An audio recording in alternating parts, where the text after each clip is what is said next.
जय Hind my dear students. मैं इससे पहले ये लेसन शुरू करूं, कुछ बताना चाहता हूं। मैं कोई कोचिंग सेंटर नहीं चला रहा हूं। मुझे पैसे के लोभ से, किसी धन राशि के लोभ से कोचिंग सेंटर नहीं चलाना है। मेरा कोचिंग सेंटर ये मेरी हॉबी है। मैंने 30 साल सेना में सेवा दिया है। भारतीय सेना में मैंने सेवा दी है 30 साल की। और मेरा ये स्टार्टिंग से ही एक मोटो रहा है, पढ़ना और पढ़ाना। पढ़ने और पढ़ाने की कोई एज नहीं होती है, ये आप देख रहे हैं। और जज करेंगे कि मेरी एज क्या है, आप मेरे कमेंट्स में लिख के भेजेंगे।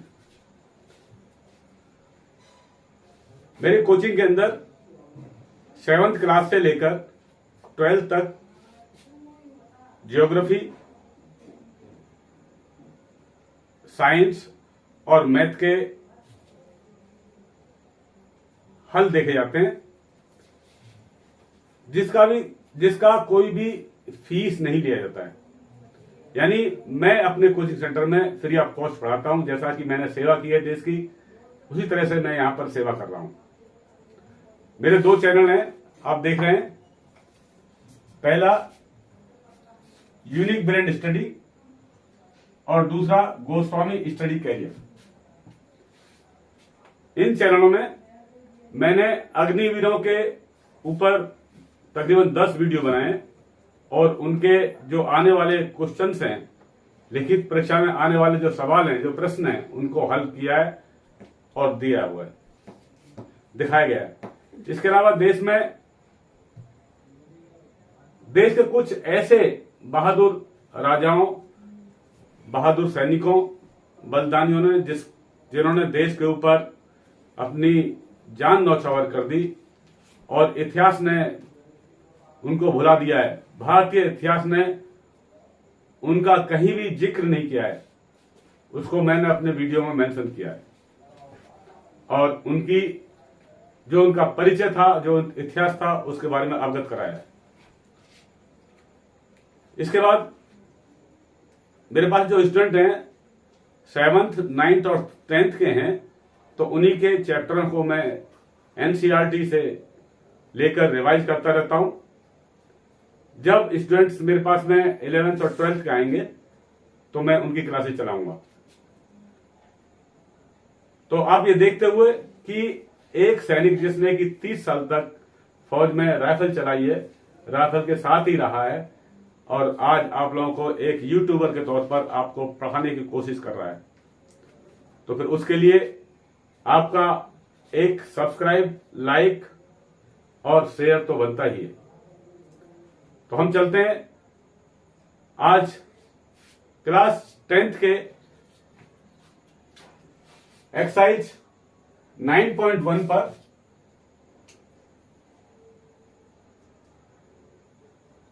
और ये जो क्वेश्चन दिए हुए हैं, इसमें एग्जाम्पल हैं 6 और 7। इससे पहले की एग्जाम्पल्स मैं कर चुका हूं, पहले वीडियो में बना चुका हूं। तो अब हम लेकर चल रहे हैं एक्सरसाइज 6 और 7। ये ट्रिग्नोमेट्री के एक्सरसाइज है। इसके अंदर सबसे पहले मैं देखूंगा क्वेश्चन नंबर 7, क्योंकि क्वेश्चन नंबर 6 थोड़ा लंबा है, तो 7 को ले लेते हैं। 7 में आप देखिए, इसमें दिया हुआ है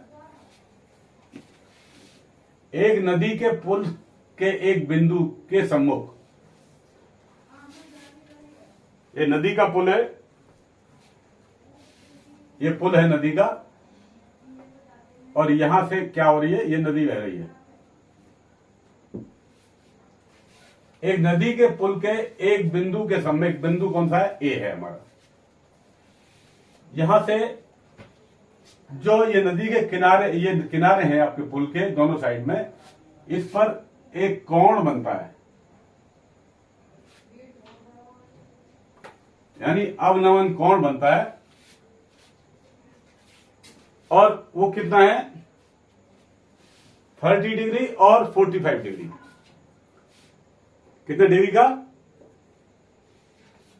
30 डिग्री का और 45 डिग्री का।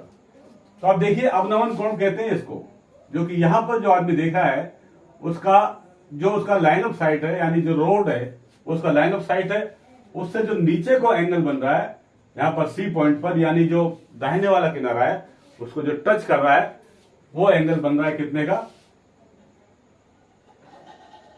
ये देखिए 2 एंगल बन रहे हैं।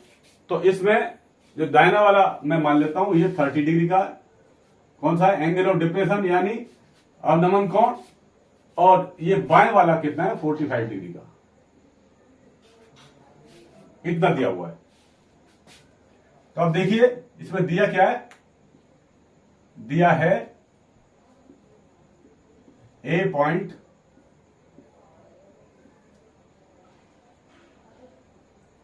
से अवनमन कोण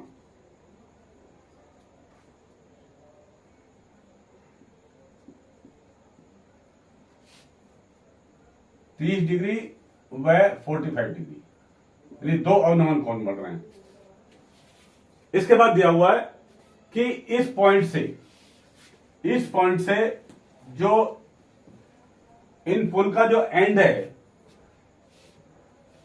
इसका दूरी 3 मीटर है, यानी यहां पर मैं कोई लंब डालूं तो ये कितना है 3 मीटर।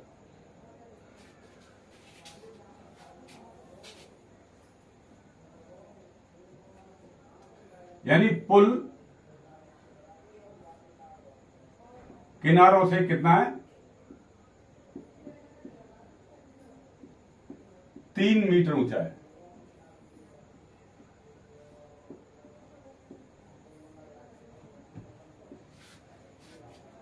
अभी मैं इसका हल देखता हूं, हल में कंस्ट्रक्शन करते हैं। यहां पर इन दोनों पॉइंटों को मैं मिला देता हूं और ये राइट वाले को मैं देता हूं सी और लेफ्ट वाले को मैं बी नाम देता हूं। तो आप देखिए इसमें इस तरह से यहां पर एक एंगल बन रहा है और यहां पर भी एक एंगल बन रहा है, ये यहां अवनमन कोण है, यहां पर भी एक एंगल बन रहा है। किसी भी पैरेलल लाइन को काट दिया जाए इस तरह से, काटने के बाद आप देखें इसमें जेड बन रहा है, ये इस तरह से जेड बन रहा है, ये जेड बनता है। तो इस टाइम पर आप देखें एंगल, इनको बोलते हैं इंटरनल एंगल, ये आप देख रहे हैं, यानी अंतःकोण, और ये क्या है बाह्य कोण। तो अभी इसमें मैं ये पूरा ज्योमेट्री नहीं पढ़ा रहा हूं, जो हमारे मतलब का है उसको हम लेके चलते हैं। जब इस तरह से जेड बनता है तो उसमें ये वाला जो कोण है इस कोण के बराबर होगा, क्योंकि अल्टरनेट एंगल है ये, यानी मैं इसको एंगल 1 कहूं और तो ये एंगल 1 ये एंगल 2 के बराबर होगा। इसी कंडीशन में ये देखिए ये 45 डिग्री है तो ये कितना होगा 45 डिग्री। जैसे ये 30 डिग्री का एंगल है तो ये कितना होगा 30 डिग्री का एंगल।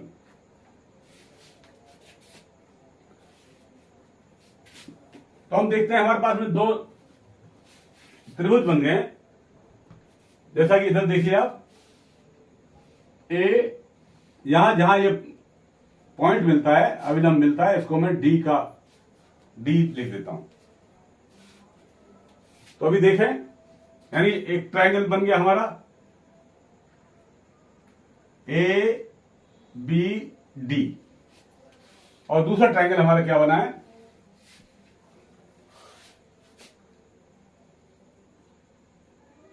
ए सी डी, 2 ट्रायंगल बन गए। तो हम पहले देखते हैं ट्रायंगल एबीडी को। एबीडी के अंदर एडी क्या है एक लंब है, और लंब का नीचे वाला देख रहे हैं आप बीडी क्या है आधार है।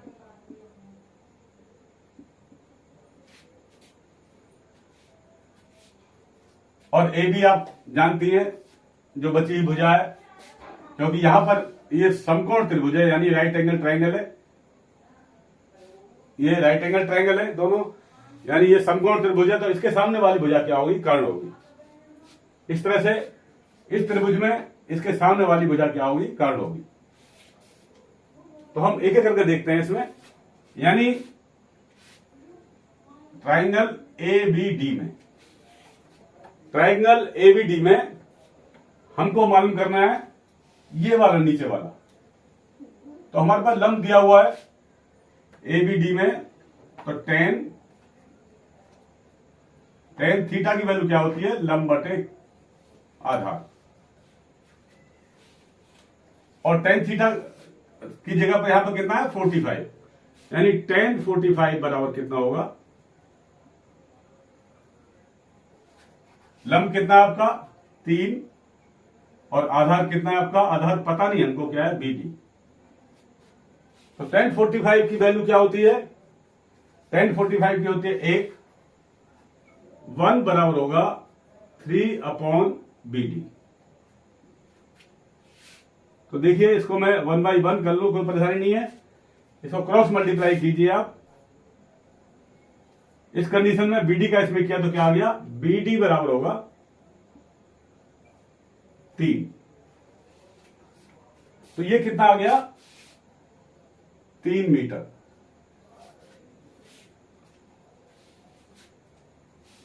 अभी हम देखते हैं दूसरे एंगल में, दूसरा ट्रायंगल देखते हैं हम। ट्रायंगल एसीडी में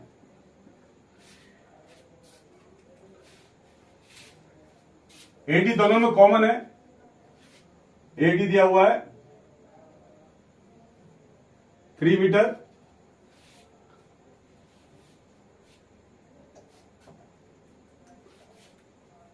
और क्या दिया हुआ है? एंगल ए सी डी जैसा कि ऊपर दिया हुआ था, यानी मैं इसको एफ कर दूं, इसको जी कर दूं, तो ये क्या दिया है? 30 डिग्री दिया हुआ है, क्योंकि ये ए पॉइंट का राइट साइड वाला क्या है? ये 30 डिग्री का एक अवनमन कोण है जिसका अल्टरनेट है। तो ए सी डी बराबर कितना होगा? 30 डिग्री। तो अभी इसमें टेन थीटा जैसा कि होता है लंब बटे आधार, तो टेन थीटा इसमें क्या है? टेन थीटा क्या है इसमें? 30 डिग्री का है। 30 डिग्री बराबर हो कितना? लंब कितना है? 3, और आधार क्या है आपका? C D. आधार क्या है आपका? C D. तो सी डी बराबर क्या होगा? और टेन 30 की वैल्यू क्या होती है? 1/√3। तो 1/√3 बराबर होगा 3/CD। इसको हम क्रॉस मल्टीप्लाई करते हैं। इस कंडीशन में CD बराबर होगा 3/√3, या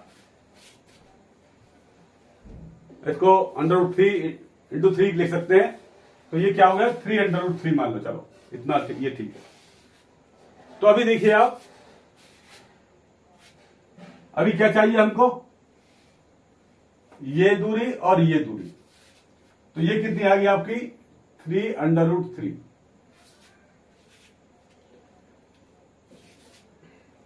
तो अभी देखें, BD बराबर होगा क्या है? कुल दूरी कितना है? BC। BC बराबर होगा BD प्लस CD। तो BD की वैल्यू कितनी है आप देखिए? 3 है, प्लस CD की वैल्यू क्या है? 3/√3। इसमें 3 कॉमन ले लें आप, 3 आप कॉमन ले लीजिए, तो क्या बचेगा इसमें? यहां क्या आएगा 1 प्लस √3।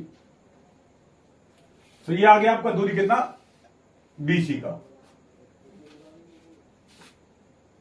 BC बराबर कितना आ गया आपका 3 × 1 प्लस √3। और ये है क्या आपकी नदी की चौड़ाई, यानी ये नदी की चौड़ाई।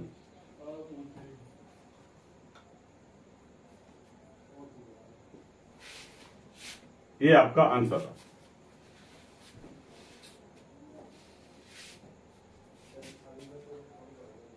हम चलते हैं क्वेश्चन नंबर 6 के ऊपर। 6 में दिया हुआ है एक बहुमंजिली शिखर से देखने पर, कोई एक बहुमंजिली शिखर है, ये कोई बहुमंजिली शिखर है AC। इससे देखा है उसने एक 8 मीटर ऊंचे शिखर और तल का अवनमन कोण, यानी इसके सामने एक 8 मीटर का कोई और शिखर है, उसके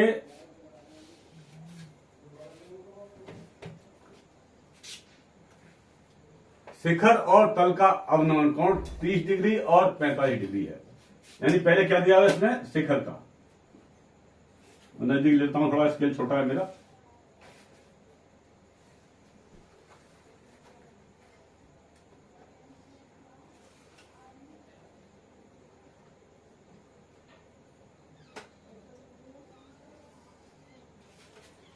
यानी यहां कोई व्यक्ति बैठा हुआ A पॉइंट पर,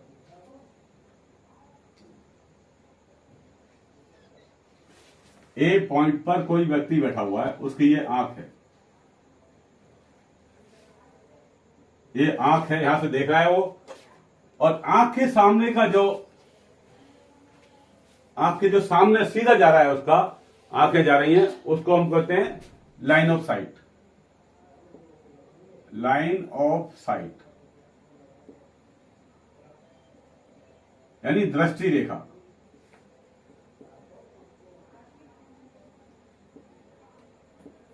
इसको मैं F मान लेता हूं। यानी इस यहां से बैठने से जो उसकी दृष्टि रेखा है उससे वो देख रहा है, झुककर नीचे को देख रहा है, तो शिखर के जो मंजिल है एक खड़ी हुई सामने 8 मीटर की, उसका जो टॉप है यानी शिखर है, उसका अवनमन कोण कितना बनता है, यहां पर कितना बनता है, ये 30 डिग्री का।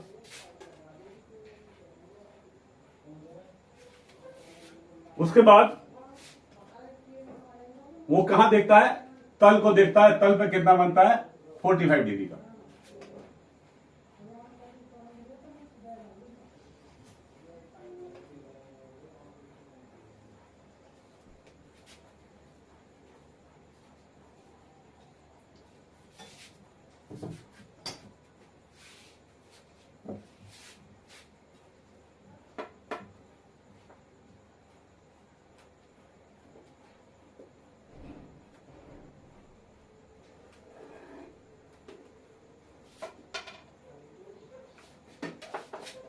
ये कितना बन रहा है 45 डिग्री का।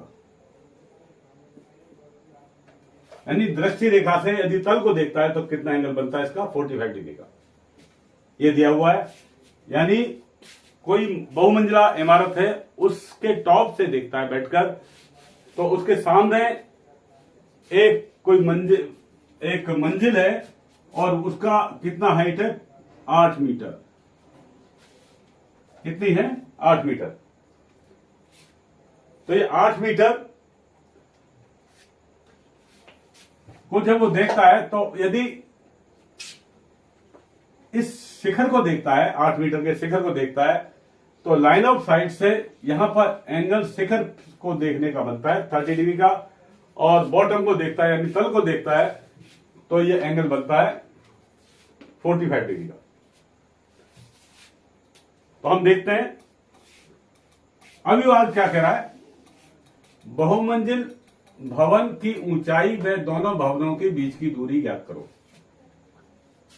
जो बहुमंजिल है ये, इसकी ऊंचाई और दोनों भवनों की बीच की दूरी ज्ञात करो। तो इसमें क्या करते हैं, मैं नीचे वाली लाइन को मिला देता हूं।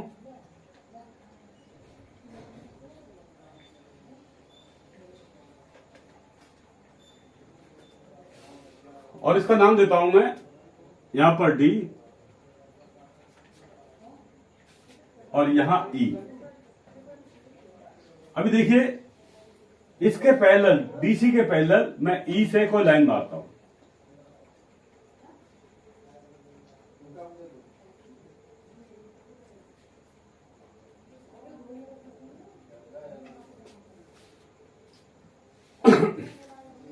और इस जहां पॉइंट मिलता है इसको मैं बी का नाम देता हूं। तो आप देख रहे हैं क्या किया था हमने, देखा था ए पॉइंट से कोई देखने वाला ऑब्जर्वर देख रहा था, जब उसकी लाइन ऑफ साइट एफ थी तो एफ के अकॉर्डिंग उसको क्या मिल रहा था, जब उसने टॉप को देखा, सामने वाली बिल्डिंग के टॉप को देखा, तो टॉप को देखने पर इसको एक एंगल ऑफ डिप्रेशन मिला कितना, 30 डिग्री का, यानी अवनमन कोण कितना मिला, 30 डिग्री का, toward the top of the Shikhar, top of the building. अभी इसको देखिए, यहां पर यदि देख रहा है इसके बॉटम को देखता है तो एंगल मिलता है कितना, 45 डिग्री का। जैसा आपने पहले उसमें बता चुका हूं कि यदि कोई भी पैरेलल है, कोई दो पैरेलल लाइन है, तो उसके बीच में यदि काटा जाए तो जो एंगल बनते हैं वो इस तरह से एक जेड की शेप बनती है, और इस जेड की शेप में ये वाला एंगल बराबर होगा इस वाले एंगल को। तो मैं ऐसा कह दूं कि ये वाला एंगल बराबर किसके होगा, इस वाले एंगल के। तो इसमें भी देखा जेड की शेप बन रही है यहां पर इस तरह से, और ऊपर वाले एंगल में देखें इसमें भी जेड की शेप बन रही है। तब ये वाला एंगल जो बन रहा है नीचे जो लोअर पोर्शन देखा है, तो इसके लिए एंगल डी भी बराबर किसके होगा, 45 डिग्री के, 45 degree, and this is 30 degree. बस कंस्ट्रक्शन खत्म हो गया। तो अभी देखते हैं हम, अभी हमको दो एंगल मिले हुए हैं, दो ट्राइंगल मिल गए। इन ट्राइंगलों को देखेंगे हम।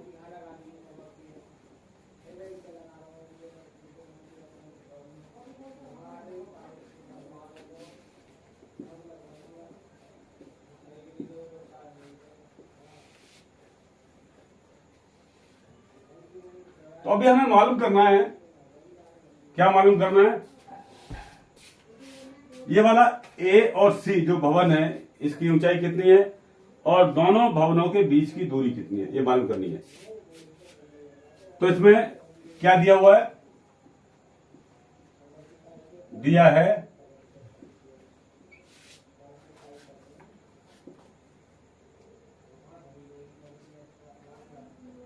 एक बहुमंजिली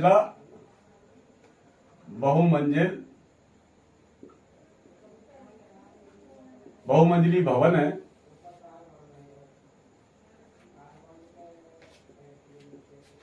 एक बहुमंजिली भवन दिया हुआ है, और उससे क्या हो रहा है, उससे सामने क्या है, सम्मुख पर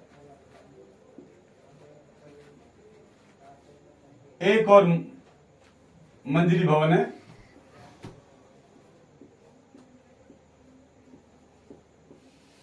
उसकी ऊंचाई कितनी है, 8 मीटर।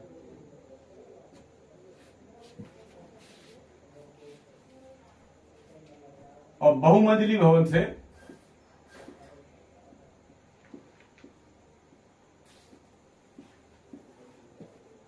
से 8 मीटर ऊंचे भवन के शिखर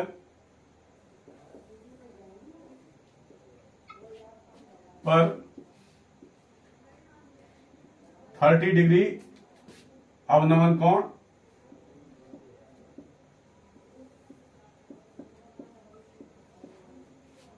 वह तल पर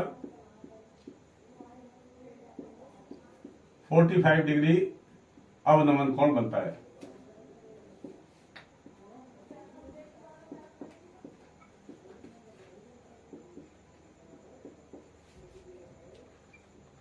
इतना दिया हुआ है। तो अब देखिए, क्योंकि ये पहले लाइन है, डीसी के पहले लाइन कौन है, बीई। तो जो दूरी यहां पर है 8 मीटर, वही दूरी यहां पर होगी और वही दूरी यहां पर होगी और यही दूरी यहां पर होगी। इसका मतलब यहां पर दूरी कितनी होगी, 8 मीटर। तो यानी आप जान चुके हैं कि बीसी बराबर कितना है, 8। तो हम चलते हैं, हमें यहां पर 2 ट्राइंगल मिले हैं। पहला हम ट्राइंगल देखते हैं, ट्राइंगल ए ई बी में, ए ई बी के अंदर, ए ई बी में देखते हैं हम। तो इसके अंदर यहां वाला जो हमको, ये क्या है, लंब है इसका ट्राइंगल का, और ये वाला क्या है, आधार। तो हमको आधार भी पता नहीं है और लंब भी पता नहीं है। तो मैं ए बी बराबर माना, ए बी बराबर एक्स एंड सी डी बराबर वाई, ये मैंने मान लिया। यानी ए बी को क्या मान लिया मैंने, एक्स मान लिया, और सी डी को क्या मान लिया मैंने, वाई मान लिया। क्योंकि दोनों एक ही बराबर है, दूरी पर है, तो ये भी क्या होगा, वाई के बराबर होगा।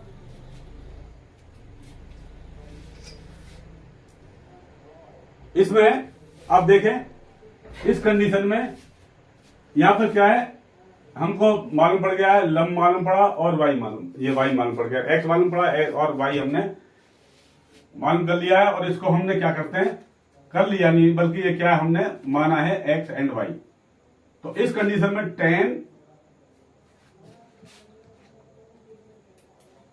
ट्राइंगल ए ई बी में टेन थीटा बराबर क्या होगा, x upon Y.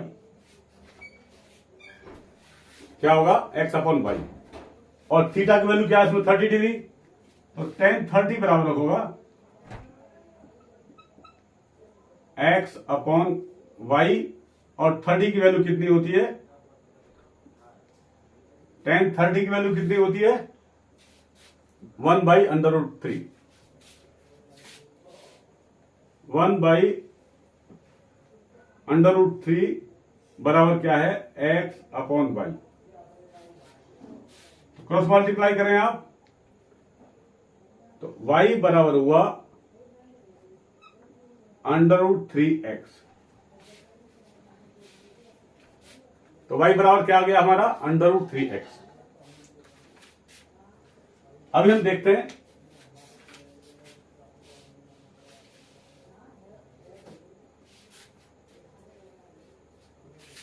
Triangle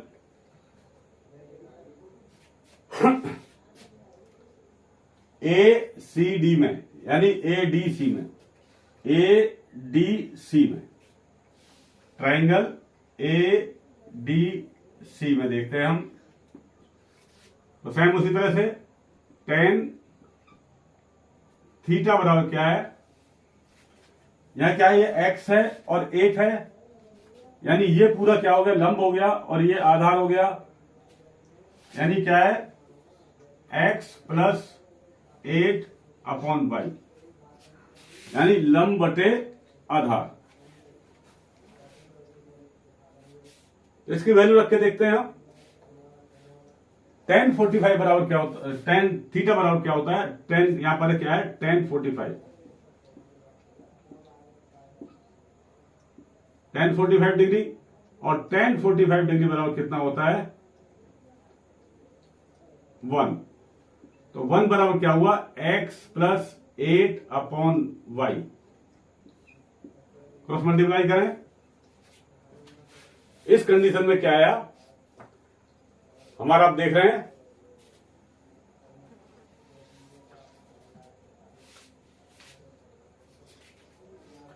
y बराबर क्या आया, y बराबर x प्लस 8। y बराबर क्या आया, x प्लस 8। तो आपको दो कंडीशन मिल गई, y बराबर √3x और y बराबर x+8, दो चीज मिल गई। तो हम क्या करेंगे, अभी x बराबर देखें कितना होगा, हमने x का मान निकालते हैं। तो x के मान के लिए, x की करेक्ट वैल्यू के लिए अभी हम क्या करेंगे, इन दोनों समीकरण को लेते हैं हम। इसको मैं समीकरण 1 मान लेता हूं और इसको 2 मान लेता हूं। ऊपर वाला मिटा देता हूं मैं।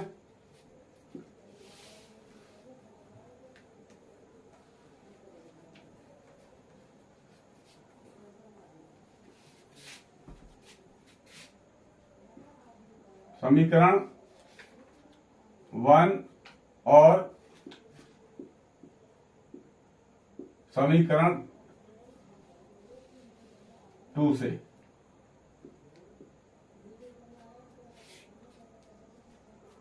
तो समीकरण 1 में क्या दिया हुआ है, y बराबर √3x और 2 में क्या दिया हुआ है, y बराबर x+8। तो इन दोनों को हम देखते हैं, यानी इस कंडीशन में √3x बराबर क्या होगा, x+8। यानी दोनों y का देख ले, ये y के बराबर है, तो जब y इसके बराबर है और y यहां पर x+8 के बराबर है, तो √3x बराबर क्या होगा, √3x बराबर कितना होगा, x+8 के।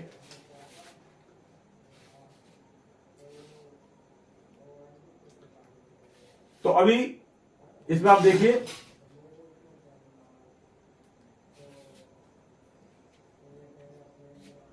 यहां पर हम देखते हैं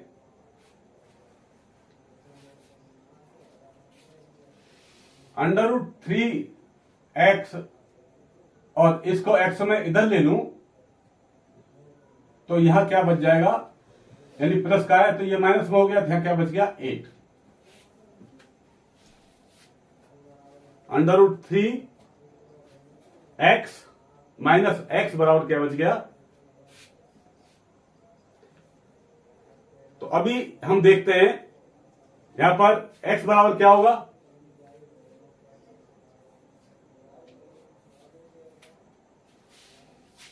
और ये x बराबर हम देखें तो ये इस कंडीशन में यदि x बराबर मैं कर लूं, यहां x बराबर क्या होगा, तो 8 अपॉन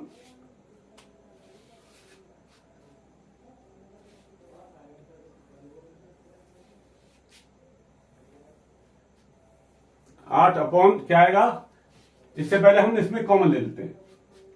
इसमें देखा x का मैं कॉमन ले लेता हूं, तो क्या बचा यहां पर, 3 बचा, यहां माइनस का है, √3 बचा और यहां क्या, माइनस का 1 बचा।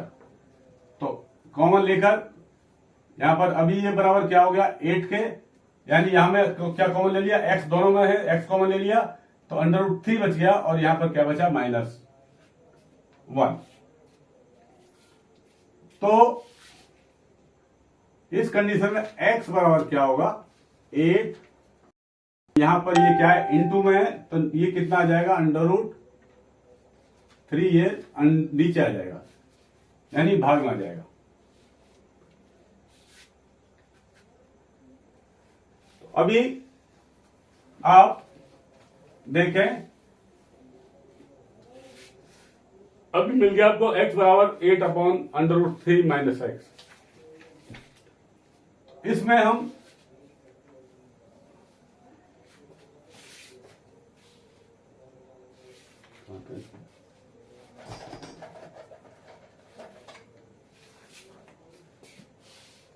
ये 8 ऊपर है और नीचे क्या है, √3 माइनस x।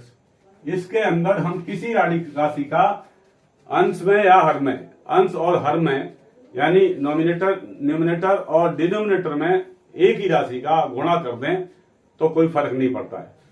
तो इसमें क्या करता हूं मैं, √3 + 1 का गुणा कर देता हूं ऊपर वाले में, और नीचे वाले में √3 + 1 की गुणा कर देता हूं। तो अभी क्या बचेगा देखिए,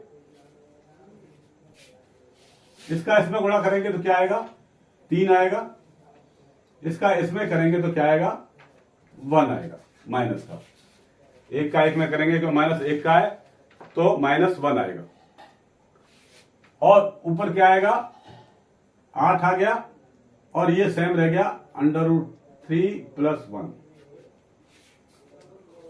और ये बराबर x के चल रहा है। तो इसको देखिए आप क्या मिल गया अभी, 8 √3 + 1/2, काट दीजिए इसको, कितने के बार गया, 4 बार, तो क्या मिला आपको, 4 √3 + 1, और ये बराबर क्या है अभी, x है, 4 √3 + 1। तो अभी हम AC देखेंगे, AC, तो AC बराबर क्या होगा, यानी AC हमसे पूछ रहा है वो,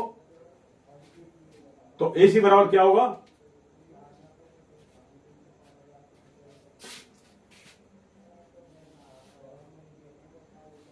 इसको ब्रैकेट में ले लें आप, तो AC बराबर क्या होगा, और ये आपका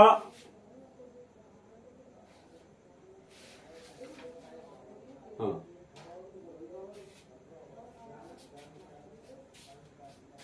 तो मैं यहां ले लेता हूं इसको, x = 4 √3 + 1, ये मैंने यहां पर ले लिया, और ये बराबर क्या है, ये x है, यानी ये वाली दूरी क्या आ गई, 4 √3 + 1, तो उसमें इसमें यदि हम ये वैल्यू ऐड कर दें तो क्या आ जाएगी, हमारी AC की वैल्यू आ जाएगी, ये हमारी AB की वैल्यू है, और AB की वैल्यू में यदि हम BC की वैल्यू ऐड कर देते हैं तो कौन सी दूरी हो जाएगी, हमारी कौन सी ऊंचाई हो जाएगी, AC की ऊंचाई मालूम पड़ जाएगी। तो इसमें क्या करेंगे हम, AC = क्या होगा, 4 √3 + 1 + 8,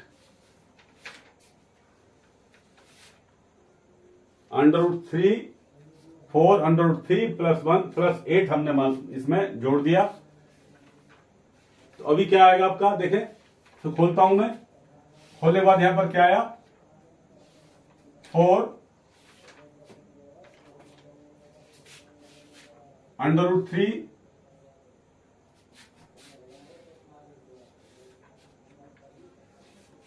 4 √3, और इसका इसमें गुणा करें क्या आएगा, +4, और ये ब्रैकेट से बाहर है, +8 हो गया, तो कितना है आप देखिए, 4 √3 + 12,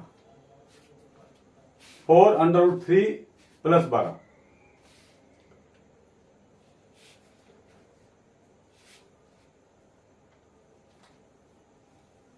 तो इसमें से आप कॉमन ले लें, 4 को हम बाहर निकाल लेते हैं, देखो 4 यहां पर भी है, यहां पर भी 4 आ जाएगा, तो बराबर कितना आएगा, 4 को हम बाहर निकाल लें तो क्या बचेगा, √3 + 3, 3 चौक 12, √3 + 3, और ये क्या आ रहा है, बराबर AC क्या आ रहा है, तो AC बराबर क्या होगा, AC बराबर क्या होगा आपका, 4 √3 + 3, ये आपका क्या आ गया, AC आ गया, और आपका x क्या आया था,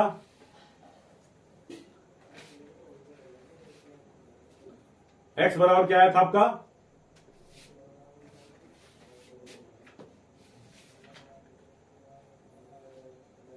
ये y बराबर क्या आया था, y बराबर आपका मिला हुआ है √3x √3x और उसमें क्या मिला आपको, क्या था, √y बराबर √3x और यहां पर y बराबर क्या था, x + 8 आया था।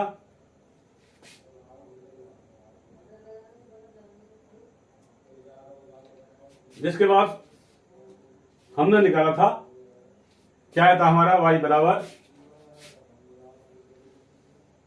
यानी इन दोनों को हमने जब कंपेयर किया था, यहां पर ये वाला निकाला था, तो इसमें आपका आया था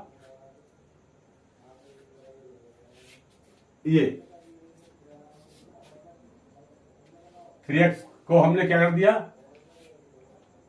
इसमें s की वैल्यू निकाल रहे हैं, तो इसमें क्या आया था हमारा, y बराबर आया था √3 × 4, y बराबर y बराबर था 4 × 3 × √3, ये हमारा y बराबर आया था। और ये किसके अंदर होगा, मीटर के अंदर। तो y बराबर क्या हुआ आपका, 4 × 3 × √3, ये y बराबर हो गया, यानी ये बराबर क्या हो गया आपका, CD, यानी दोनों मंजिल के बीच की जो दूरी है कितनी है, 4 इन ब्रैकेट 3 प्लस √3 प्लस √3, ठीक है। और उसके बाद मीनार की ऊंचाई कितनी हुई, 4 इन ब्रैकेट √3 + 3, यानी इस कंडीशन में आप देख रहे हैं, जब ये एंगल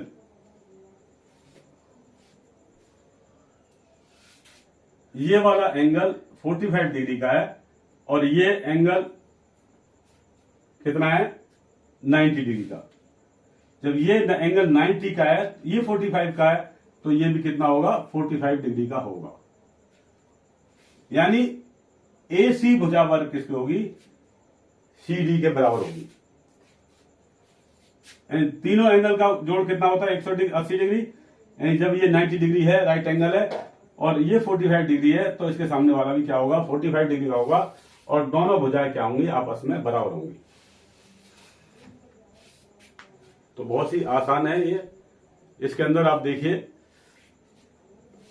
आप पहले अनुमान लगा सकते हैं, यदि आपने y की वैल्यू निकाल ली है, तो x की वैल्यू भी, सॉरी, जो मंजिल सामने वाली है AC की वैल्यू वही होगी।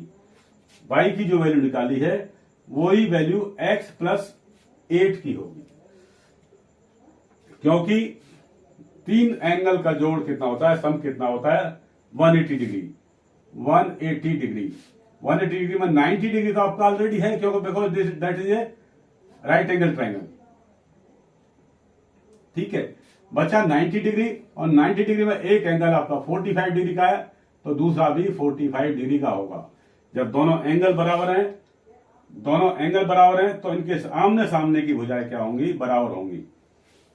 जब ये 4 × 3 √3 है, तो ये वाला भी क्या होगा, दोनों मिलाकर 4 × 3 × √3 होगा। तो मुझे आशा है कि आप ठीक तरह समझ चुके होंगे। बस थोड़ा समझने की बात है, आपने ध्यान रखना है कि यदि 45 डिग्री एंगल है और तो सामने वाली भुजा बराबर होगी। आप देख सकते हैं, इतना कैलकुलेशन की जरूरत नहीं है। तो फिर अभी इनके बाद में ये एक्सरसाइज खत्म होती है, एक्सरसाइज का जो एग्जाम्पल्स है वो खत्म होते हैं। अगले वीडियो में हम लेंगे, क्वेश्चन 1 से स्टार्ट करेंगे। तो मुझे पूरा उम्मीद है आप समझ चुके होंगे। समझ चुके हैं तो आप कमेंट करें, लाइक करें, शेयर करें, और मुझे कमेंट में बताएं कि इसमें क्या सुधार आ सकता है, मैं क्या और पढ़ा सकता हूं आपके लिए, और आपकी क्या सेवा कर सकता हूं। तब तक अगले वीडियो तक के लिए जय हिंद।